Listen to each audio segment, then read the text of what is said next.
enfants, j'espère que vous allez bien, que vous avez passé une bonne semaine. Aujourd'hui, j'ai un invité spécial, c'est Élie qui est avec nous. Bonjour. Il est là pour les chants, il va m'aider parce que vous allez voir que je vais avoir besoin d'aide. Alors eh bien, on va commencer par un premier chant. Ce chant nous dit quoi? Il nous dit que Jésus m'aime. Oh, mais c'est merveilleux. Alors c'est qui le dit ça? C'est Stéphanie? Non, c'est la Bible. Dans la Bible, si tu la lis, tu vas voir des paroles merveilleuses et entre autres, tu vas comprendre que Jésus t'aime. Et ce chant nous dit, Jésus m'aime. Ça, je le sais parce que la Bible me le dit. On y va ensemble?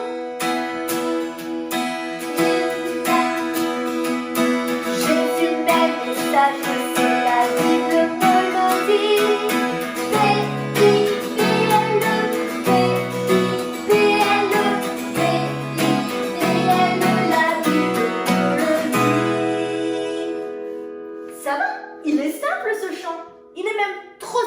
C'est pourquoi on va compliquer les choses. Tu es d'accord, Élie? Oui. Est-ce que tu veux nous expliquer qu'est-ce qu'on va devoir faire?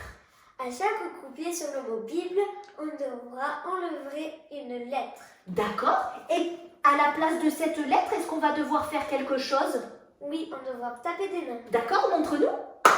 Oh, super. Bon, eh bien, écoutez, c'est parti, on y va. Jésus m'aime et ça, je sais, la Bible.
Je vous imagine là, derrière votre écran, eh bien, à faire cela, à enlever la lettre et puis à taper des mains. Ça devait être merveilleux. Merci beaucoup.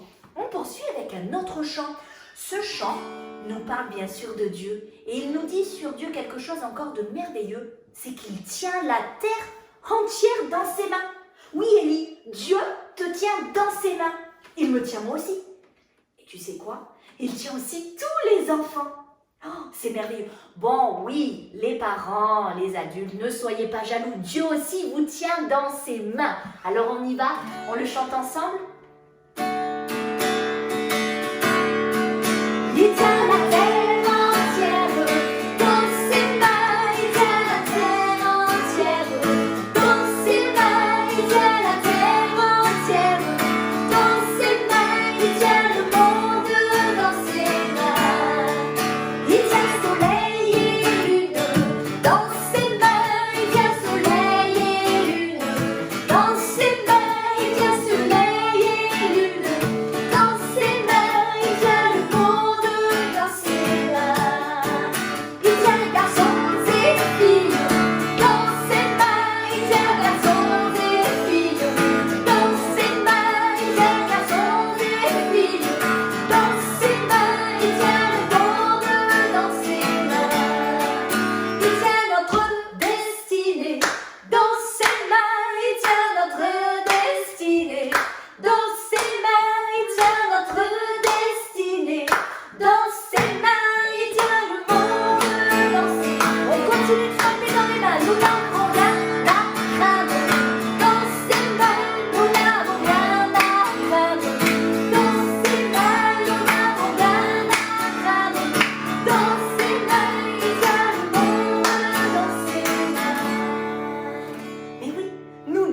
n'avons rien à craindre. On n'a pas à avoir peur, puisque Dieu nous tient dans ses mains. Oh, qu'est-ce que c'est merveilleux!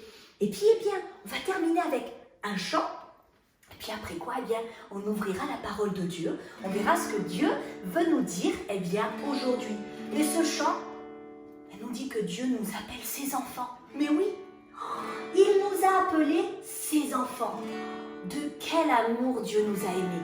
Et on aimerait que toi qui es derrière ton écran, tu puisses réaliser à quel point Dieu t'aime. Il t'aime au point qu'il veut t'appeler son enfant. Voyez de quel amour le Père nous a tous aimés. Voyez de quel amour le Père nous a tous aimés. Il nous a appelés ses enfants.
Alors, eh bien maintenant, on va se retrouver autour de la parole de Dieu. Et aujourd'hui, c'est une histoire qui est dans la Bible que j'aimerais bien te raconter. Cette histoire, elle se passe dans un lieu bien particulier. Elle se passe dans le désert. Et dans ce désert, eh bien, il y a tout un peuple. Alors, oh, ils sont très nombreux. Là, on en voit juste quelques-uns, mais il y a une foule très nombreuse. Ce sont les Israélites. Les Israélites, on se rappelle, ils ont quitté le pays d'Égypte. Tu te rappelles, là-bas, ils étaient esclaves. Ils étaient à la merci du pays d'Égypte. Et donc, ils se retrouvent dans le désert. Dieu a fait des miracles absolument merveilleux. Mais ça n'est pas fini pour eux. Ils se retrouvent dans le désert. Et là, je ne sais pas si tu le remarques, mais ils ne sont pas contents.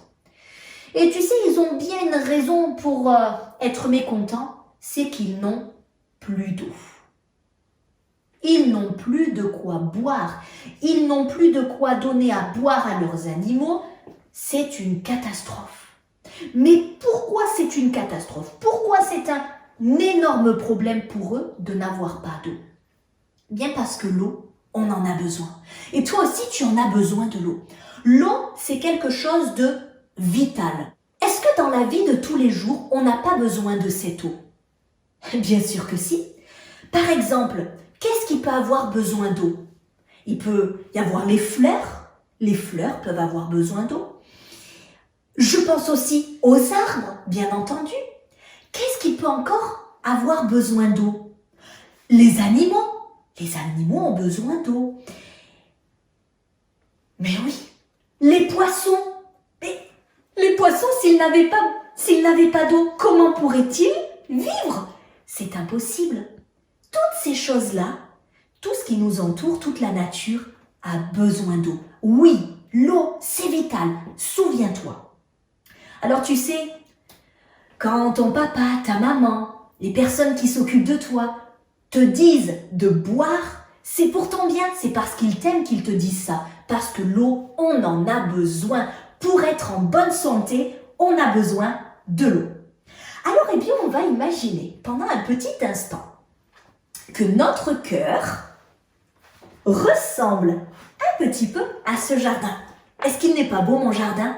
Il est magnifique, hein? Alors dans mon jardin, j'ai des fleurs, j'ai des arbres. Mais il y a des petits insectes qui peuvent venir parce qu'ils se sentent bien. Oh, tout est beau dans mon jardin. Tout est merveilleux. Mais imaginons un instant que mon jardin, là, j'ai décidé de ne plus l'arroser. J'ai décidé de ne plus lui donner de l'eau. Qu'est-ce qui va se passer? Est-ce que mes fleurs vont être aussi jolies? Est-ce que mes arbres vont porter du fruit? Qu'est-ce que tu en penses? Aïe, aïe, aïe, aïe, aïe. Voilà ce qui se passe lorsque je ne prends pas soin de mon jardin. Les fleurs fanent, les arbres meurent. C'est catastrophique. Oh, tu imagines, tu aimerais avoir un cœur comme celui-ci? Eh bien oui, ça c'est la conséquence d'un cœur qui n'a plus d'eau. Si je n'arrose pas mon cœur, eh bien malheureusement, je ne vais pas avoir une bonne santé. Mon cœur ne va pas être en bonne santé.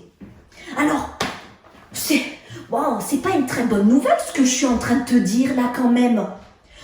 Peut-être qu'il faudrait que aujourd'hui je puisse te donner la solution pour que justement ton cœur soit en bonne santé. Pour qu'il puisse être en bonne santé, pour que ton cœur puisse être en bonne santé, eh bien, il te faut l'arroser. Oui, mais tu vas me dire, mais oui, d'accord Stéphanie, mais avec quoi je l'arrose moi mon cœur? Tu as bien raison de te poser la question. Eh bien, je vais t'inviter à le découvrir tout de suite, comment pouvoir arroser ton cœur pour qu'il soit en bonne santé. Pour ça, eh bien, on va découvrir la suite de l'histoire. C'est la suite de l'histoire qui va nous donner la solution. Alors, on a vu, les Israélites ne sont pas contents, ils sont fâchés, ils n'ont plus d'eau et ils se disent on va mourir. C'est terrible. Mais il y a un homme qui s'appelle Moïse et qui va faire quelque chose. Il y a un rocher là qui est pas loin. Moïse va prendre son bâton. Se rappelle qu'avec ce bâton, Moïse, avec l'aide de Dieu bien évidemment, a fait des miracles extraordinaires. Et là, Moïse va prendre son bâton. Il va frapper ce gros rocher. Oh! Et là, les yeux des Israélites s'ouvrent. Ils n'en croient pas leurs yeux. De l'eau jaillit. Oh, mais c'est pas simplement quelques gouttes, hein? Ah non, non, non. C'est une source. Oh! Quel miracle! C'est merveilleux, ça y est! Alors qu'ils étaient sur le point de mourir, la vie revient. Ils peuvent à nouveau boire, faire leur potager pour pouvoir avoir toute la nourriture dont ils ont besoin, donner aussi à boire à leurs animaux. Alors, est-ce que cette histoire du rocher que Moïse a frappé ne nous fait pas penser à quelqu'un en particulier? Alors pour ça, tu vas devoir écouter quelques petites notes de musique, tu vas les entendre et je pense que ça va te donner un indice très précieux.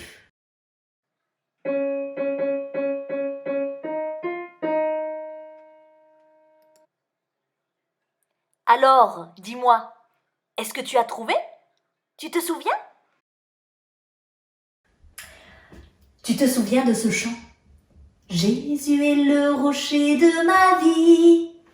Bien oui, cette histoire nous fait penser au fait que Jésus est un rocher. C'est quelqu'un de solide. Alors tu pourrais me dire, mais enfin Stéphanie, mais Jésus, il n'a pas été frappé comme ce rocher que Moïse a frappé. Est-ce que tu en es certain? Eh bien oui, j'aimerais que tu te souviennes aujourd'hui qu'à la croix, Jésus a été frappé. Jésus, il a été maltraité, il a souffert sur la croix. Il n'a pas dit un seul mot. Tu sais, il aurait pu se défendre, il aurait pu dire tellement de choses, mais non, il ne l'a pas fait. Et pourquoi? Parce que Jésus, il a donné sa vie à la croix pour que tu puisses bénéficier du pardon et de la vie éternelle. Je vais t'inviter à ouvrir la Bible. Alors, si tu n'as pas ta Bible avec toi, tu peux mettre simplement pause à la vidéo pour prendre le temps d'aller chercher une Bible parce que là, eh bien, on va l'ouvrir pour y découvrir un verset. Je vais t'inviter à ouvrir la Bible dans le livre des psaumes. Alors, c'est pas très compliqué. En général, quand on prend le milieu de la Bible, on tombe sur le livre des psaumes. Ou en tout cas, tu n'y es pas bien loin. On va ouvrir dans le livre des psaumes, au chapitre 36, et puis au verset 9. Je te laisse le temps, peut-être de le chercher dans ta Bible. Si tu es plus petit, que tu ne sais pas encore lire, eh bien, je pense que tu peux demander à un grand frère, une grande sœur ou un parent, un adulte qui est avec toi, pour pouvoir aussi ouvrir la Bible avec toi. Ok, on lit ensemble Psaume 36, verset 9, et voici ce qui est dit. « Auprès de toi est la source de la vie. » C'est quoi une source? Tu te souviens, tout à l'heure, je parlais que c'est une source, c'est pas simplement quelques petites gouttes d'eau qui ont jailli du rocher, mais c'est une source. Une source, c'est de l'eau qui sort, et elle sort en abondance, et elle ne s'arrête pas de couler. Ce verset nous dit « auprès de toi », mais il nous parle de Jésus. Auprès de Jésus est la source de la vie. Mais tu l'auras compris. Si tu veux trouver l'eau dont tu as besoin pour que ton cœur soit en bonne santé, tu vas la trouver auprès de Jésus. Et à la croix, Jésus, il a tout accompli. Il a été frappé pour que tu puisses bénéficier de cette eau. Comment l'avoir? En venant près de lui, en lisant la Bible, en priant, en passant du temps avec lui. Alors Jésus va remplir ton cœur de toute cette eau dont tu as besoin. Je voudrais faire avec toi une expérience. J'ai ici un ballon que j'ai gonflé, très simplement. Et j'ai ici aussi une bougie. Alors je vais faire quelque chose, c'est que je vais approcher ce ballon près de la bougie. À ton avis, qu'est-ce qui va se passer? Ouais, je suis un peu d'accord avec toi. Je pense qu'il va pas se passer quelque chose de très bon. Je suppose qu'il va exploser. Bon, on tente l'expérience quand même? On y va? Allez.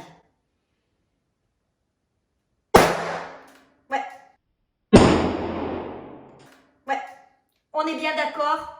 Il a explosé. Alors maintenant, on va faire un test avec un ballon que cette fois-ci, j'ai rempli d'un petit peu d'eau. Tu le vois bien? Voilà. J'ai mis de l'eau à l'intérieur. On va faire le même test. On va voir si ce ballon éclate également. Tu es prêt? Allez, c'est parti.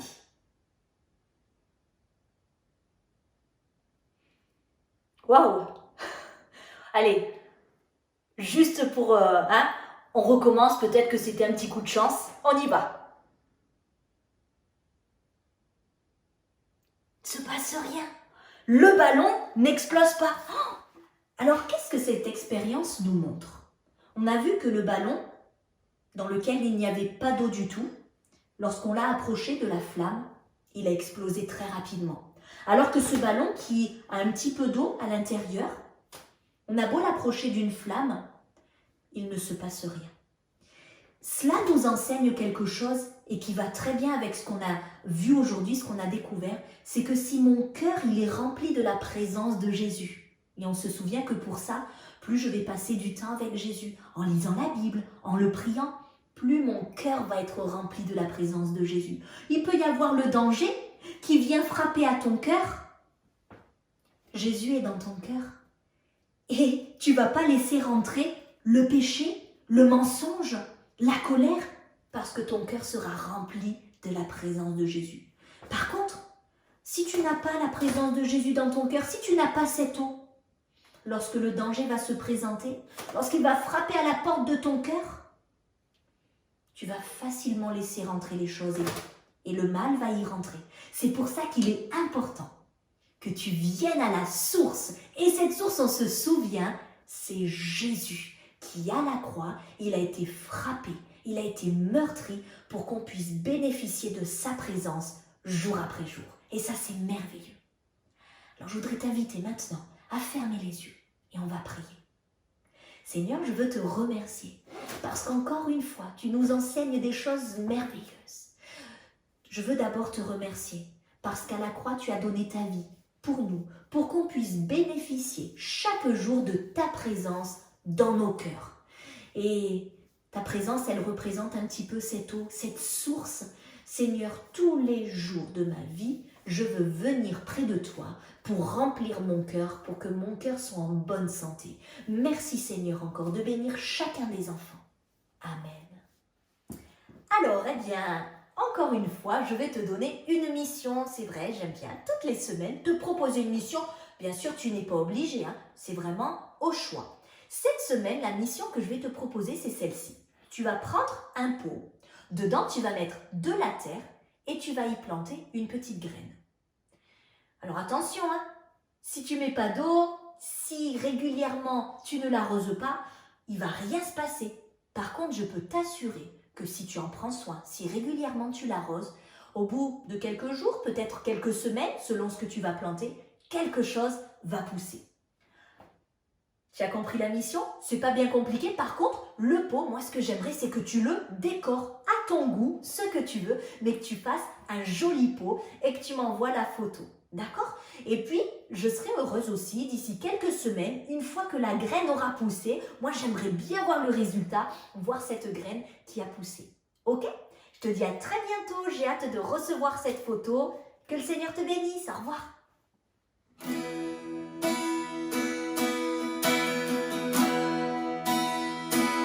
Car Dieu attend d'aimer le monde.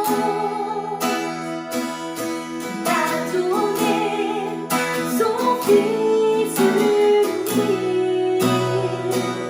afin que quiconque croit ne périsse pas, mais qu'il ait la vie éternelle. Je regarde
souviens-toi de ce qu'on a vu aujourd'hui, que Jésus à la croix, il est venu t'offrir la vie éternelle, cette eau dont tu as besoin pour, alimenter ton cœur. Alors, je te le rappelle, si tu en as envie, tu pourras peut-être, faire cette expérience de planter une petite graine. N'oublie pas de l'arroser et tu verras qu'au bout d'un certain temps, il va sortir quelque chose. Eh bien oui, parce que l'eau, on en a besoin. À très bientôt, que le Seigneur te bénisse. Au revoir.